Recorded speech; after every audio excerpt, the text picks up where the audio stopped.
Hi, everybody. Welcome to a new week of Houston Sports Weekly, our weekly podcast here on KPRC 2 Plus, click2houston.com, and every social digital platform out there.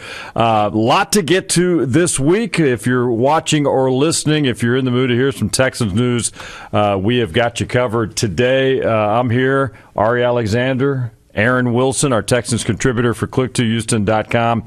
On the heels of the Texans officially firing Lovie Smith guys and the process beginning, we heard the whole press conference with owner Cal McNair and GM Nick Caserio, a different Caserio. Let's get into Lovie first. Let's start with Lovie, and then we'll get into what y'all's takeaways on how Caserio sounded in the news conference. But nobody was surprised he got fired. Were y'all surprised on how quickly it happened when they got back? No. I mean, usually it's Black Monday, right? It's not Black Sunday night. You fire guys the day after.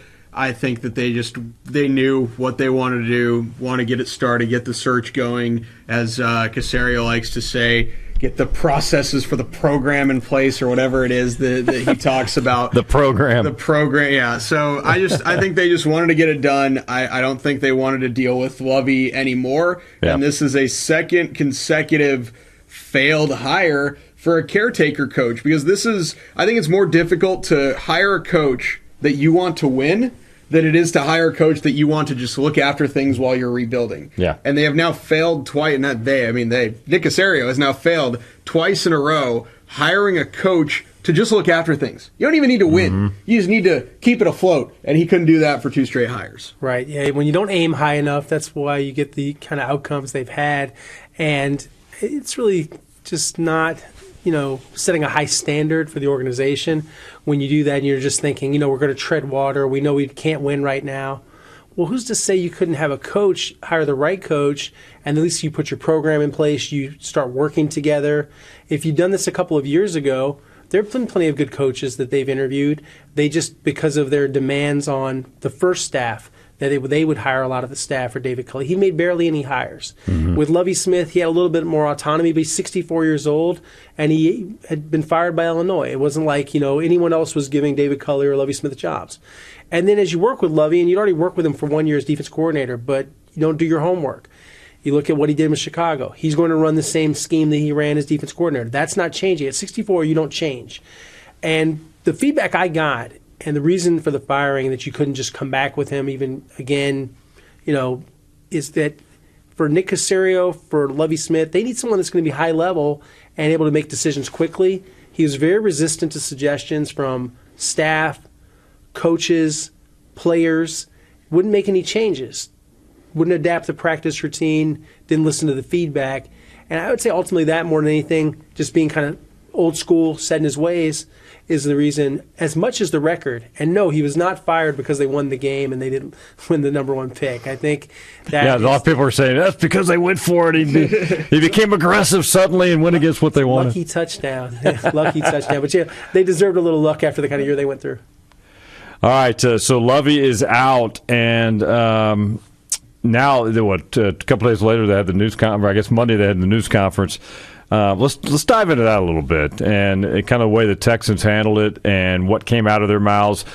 Cal McNair was there. Hannah was in the crowd in the auditorium there at NRG Stadium. Cal read his statement, and I emphasize read his statement, and then Caserio got up there for 15, 20 minutes, whatever it was. Takeaways first from Cal McNair. He spoke for a couple of minutes. And what stood out to me was him saying he's going to be more involved in this process. What do you guys read from that?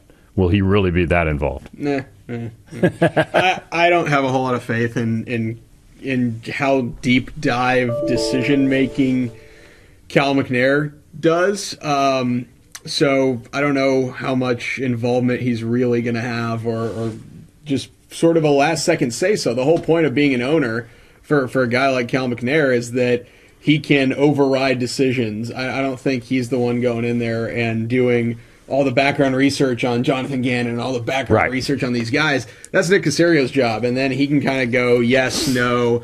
I don't really believe that he's going to be quote-unquote more involved. I think he's going to be doing the same job of making the final call and writing his name on the check.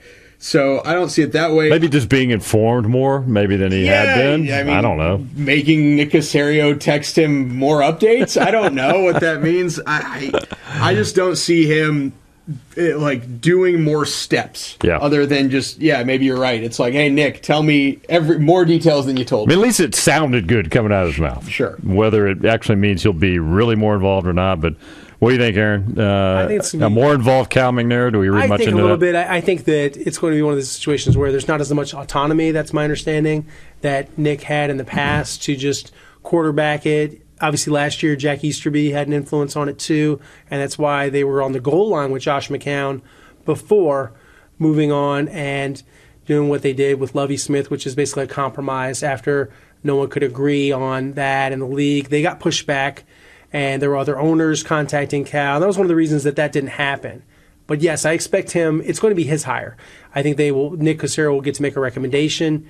It's not only going to be Nick's decision. It's going to be what Cal thinks, what his family thinks. Hannah, Janice is best for the Texans. He's going to be very involved. People are saying, okay, Hannah's around a lot. Let's talk about that. How involved is she right now? How much is Cal leaning on her? Not for football knowledge, I'm not saying that, but just for her perspective and her opinion. How much is she saying, and maybe Cal's listening to, and the influence she has on him? I think she's very influential. She's very smart. She's very much informed and in on all of these things. She's not the owner, but she's the owner's wife, and she's the vice president of their charitable foundation. Yeah, she's very important to everything the organization's doing on and off the field. Yeah, I would never underestimate her role and how influential she is. And her role is to support her husband, support the team. But, yeah, she's been around it a long enough time that she has some perspectives. And I would say also a big thing for her is good judge of people. Just taking the measure of somebody, what are they about? What do you think of this person? And she's, because, by being Cal's wife, in on these conversations. So, yeah, a lot of it, you see these situations like Jimmy Haslam and Dee Haslam. Dee Haslam's really involved. She's very important to all the decisions they make in Cleveland. And with, Janice McNair being a co-founder, but, being somewhat removed from it now, being up there, and Cal being the guy that's in control. Yeah, Hannah's important. All right, this is Houston Sports Weekly alongside Aaron Wilson, our Texans contributor for ClickToHouston.com, Randy McAvoy, and Ari Alexander with you. Coming up in a few minutes, we'll hear from Nick Caserio, some of his extended comments he made in the press conference on Monday, and you'll hear exactly what he had to say. Let's talk, the three of us, so let's talk about Caserio. And sounded like a real humbled guy when he spoke Monday.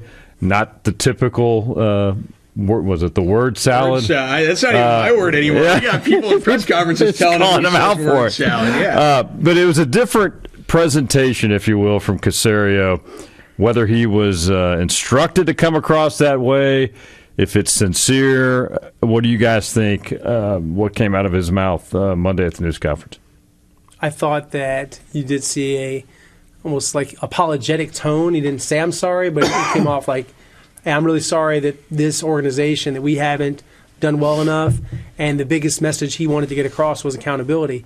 Yeah. Very humbled. It wasn't swaggy Nick Caserio. He seemed uneasy, a bit nervous, and upset. And from what I'm hearing from what he's like behind the scenes, sincerely very disappointed in himself and the whole organization that they haven't made more progress. Because he has his hands all over this. Were they supposed to make the more roster progress? And everything? Debatable, yeah. But they haven't made more progress. And I think that's one of the issues, Randy, because here they are, and you're heading to year 3. You've got a 6-year contract. You've got job security, despite what many think after the press conference. He's going to have this year. He's not going to be all of a sudden, they pull the carpet out from under him. He's going to be the guy, but he's going to have to show progress this year. Otherwise, there could be a new general manager in the next year or two. He's going to have to take a step forward. I think he was acknowledging how bad it is. I don't have a problem with that. The only thing, too, is just so you're not doing a grade the press conference thing, but when you get up there, everyone's watching. They're looking for nuances. And when 5 times you say, if the coach that comes in here doesn't think that I should be, and you're hinting at, like, I'll step down. Yeah, I was going to ask you guys about that. With a rookie coach, then all of a sudden they get to pick their GM they're going to work with. Very few guys get to do that. Right. Kyle Shanahan did with John Lynch. There aren't a lot of guys. Sean Payton probably will get to do that if he gets a job. We're hearing now that he is going to be on the interview list. I don't expect that to happen for the Texans to make a trade with the Saints and Sean, but I think, why not talk to Sean Payton? He's a great coach, so you talk to Sean too. The biggest thing with any of these deals is you want to try to go after the best possible people, but my takeaway on Nick is he's much safer and he still has a lot of juice. It was just one of those things where that press conference didn't really run right for him, and what anybody will tell you in public relations or press, you want to project strength when you're the leader. And when he did that, you're almost punching yourself too much. You got to really, it's fine to be accountable and disappointed in all those words, but when you start talking about, well, maybe I'll be out, how does that help? It doesn't even make the position seem very attractive. It was, I think that was a misstep.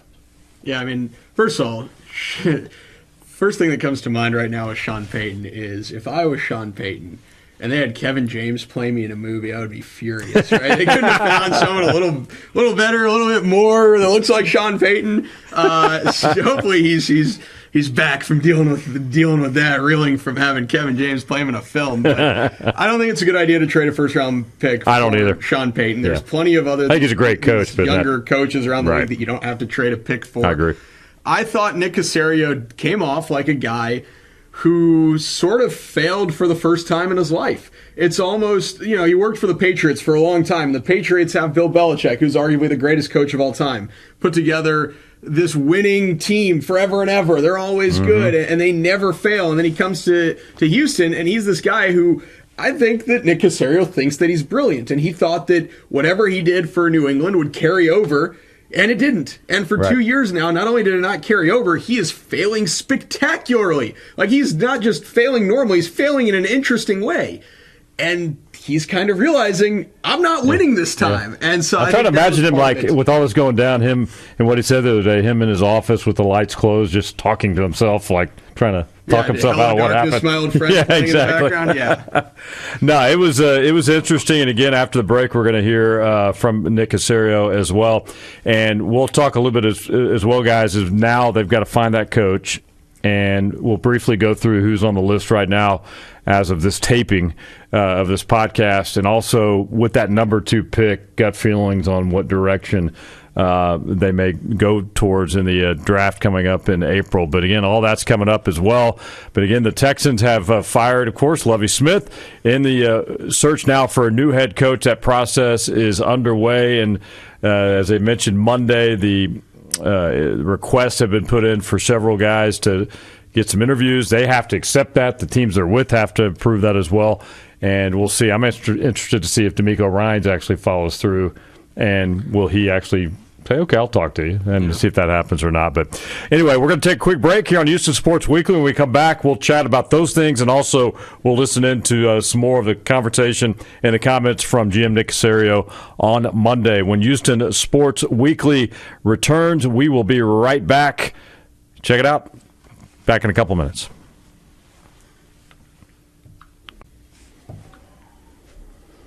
And welcome back to Houston Sports Weekly, our weekly podcast here on KPRC 2 Plus, click2houston.com, and of course KPRC 2 as well. Great to have you with us as we continue our conversation. Randy McAvoy, Ari Alexander, and Texans contributor for click2houston.com, Aaron Wilson, as we continue to talk about the Texans' big week, the firing of Lovie Smith, the process now underway. In a minute, we're going to hear from Nick Caserio. But guys, let's talk about some of the names that have come out, and by the time this hits over the weekend and Friday, there could be some new names, but we know kind of the gist of where they're going, at least the initial list and a new one that was added.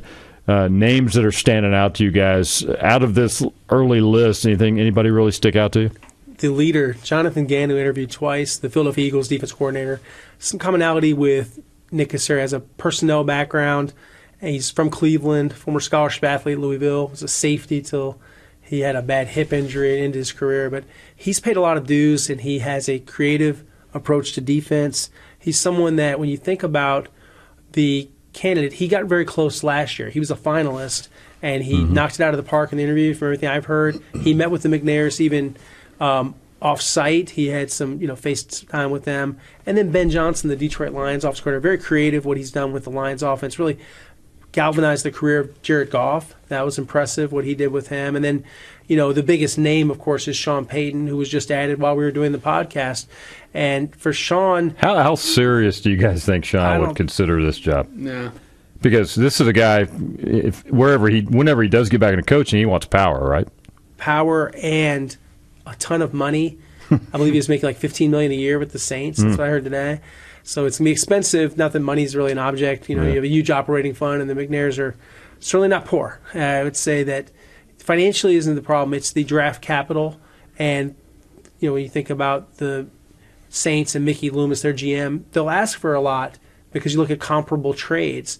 Bill Belichick's trade from the Jets to the Patriots before he was even what he is now. Bill Parcells, all these guys, when you think about coach trades, they're expensive, and is it worth it when you can get other candidates? I think they go up and coming. This is just another person to talk to. It makes sense to have the talk, but I would expect it to be an up-and-comer, like one of these guys I mentioned. I think they're the top two candidates, Johnson and Gannon, and I give Gannon a slight lead right now. Or anybody else on this early list that you're intrigued by? Or? I think it's more about this time finally hiring a coach that you want to win, because as bad as the Texans are in so many categories, I don't think they're as far off in the AFC South as people might think because the rest of the division is so bad. The Titans, who physically dominated the Texans for the past few years, do not look good. They have an issue at quarterback there. They've got less depth at a lot of other positions. They have Derrick Henry still, but other than that, there are not a lot of places where the Titans are that much better than the Texans are. The Jaguars, had their hot little run at the end of the year, but the Texans, even when they're bad, have been dominating the Jaguars for years.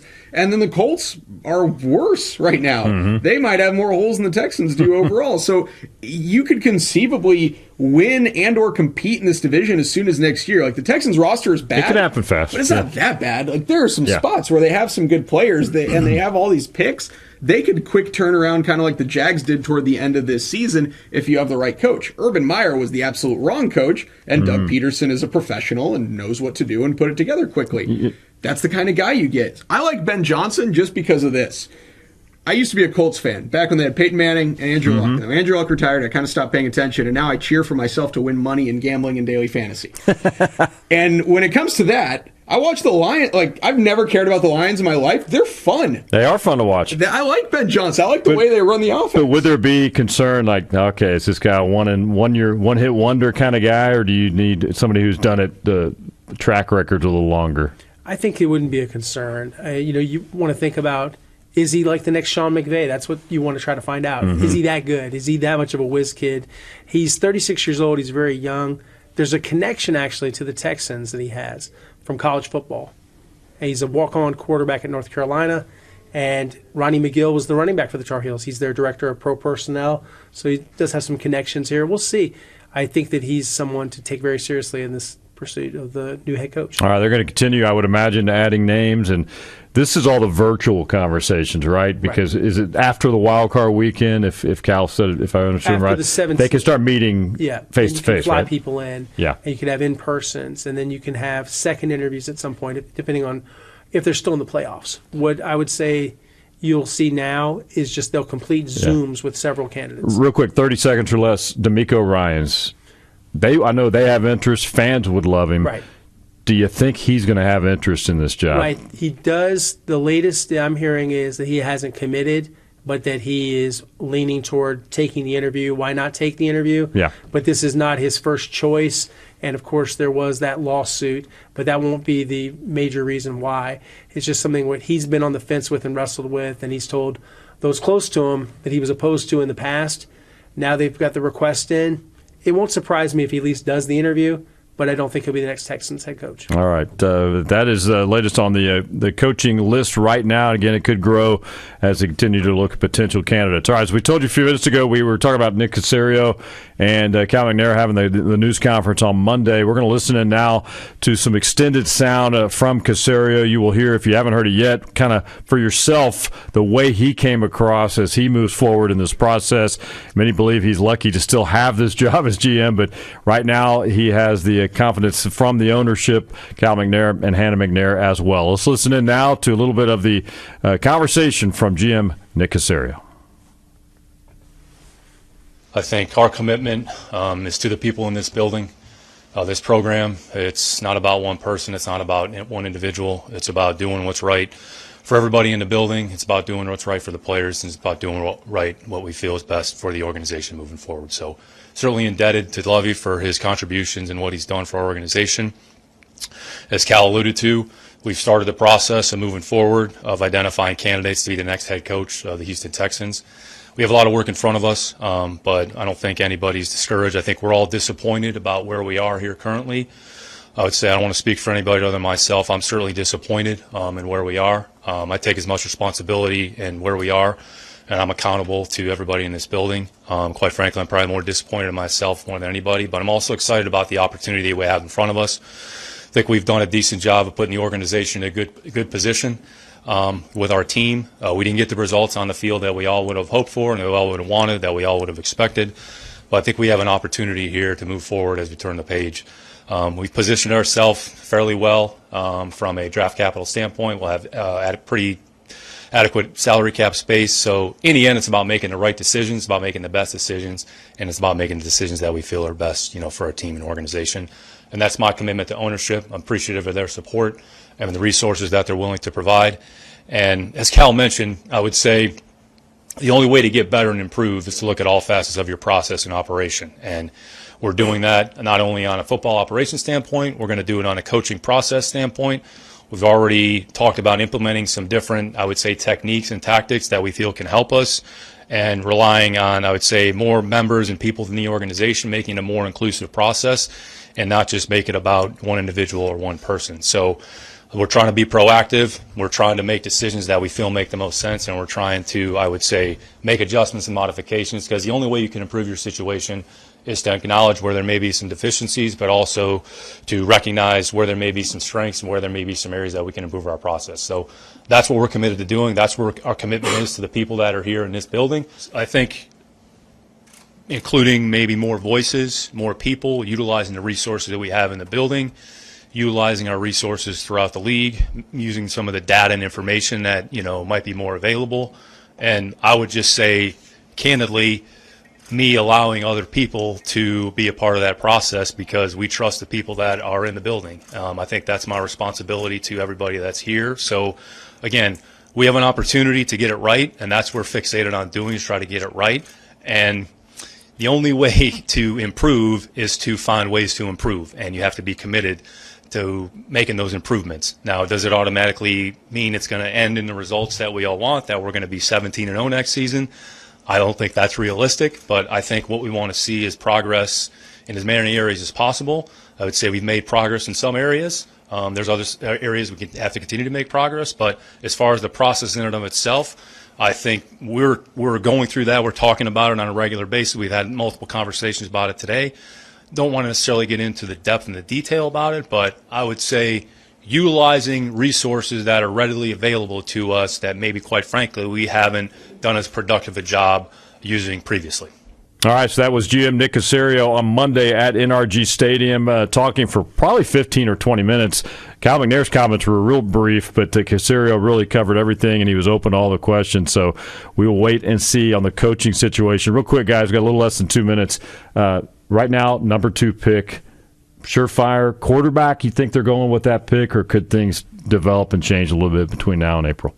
I think they'll probably go with a quarterback, and I think Bryce Young, despite some concerns about his size, I think they're going to get comfortable during the scouting process with him and go with him instead of C.J. Stroud. And we talked on the last podcast a little bit about C.J. and why representation might matter. He is represented by Deshaun Watson's agent, David Mulugeta. It got bumpy, to say the least, between the Texans and Deshaun and David. So, yeah, I would imagine Bryce will be the guy, and watch for the Bears to go defense and go with Will Anderson. I don't think they're going to be a wild card where you trade back, and I don't think they have to trade up to be sure that they get the quarterback. Any concerns of any other teams trying to if they do, jump up? It's not the end of the world. This isn't Peyton Manning, and no one really, generally you don't move up for that kind of guy, especially when he's barely 6 foot, he's 194 pounds, and he's not going to even run that fast, a 40. He's going to run probably a 4.7. What he is, he's a guy that's really gifted in the pocket, throws a really good football, and he's a winner. And people thought Jalen Hurts was a little short.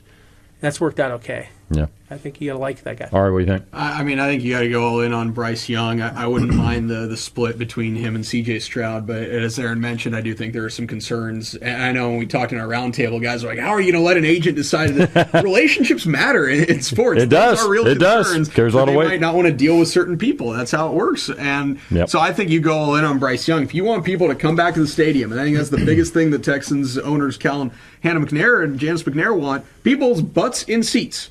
Bryce Young or some young, exciting quarterback got to win the fans back. Gets the butts in the seats. Drafting some high-level defensive tackle to be good 4 years later does not. Yeah. All right, so what a week it has been for the Houston Texans. The first of many newsworthy weeks for this team for sure moving forward. You got the Combine down the road. You've got the draft coming up in April, and I'm sure we'll be talking a lot more about the Texans on upcoming Houston Sports Weekly podcasts for sure. Aaron, appreciate the time as always. I know you'll be popping on quite a bit with us as well here, Sports Sunday, everything we do. Great work. Appreciate it, man. Appreciate it. All right, for Aaron Wilson, R. Alexander, I'm Randy McAvoy. We'll wrap it up now on Houston Sports Weekly. Thanks for watching. Thanks for listening. And as always, we'll do it again next week.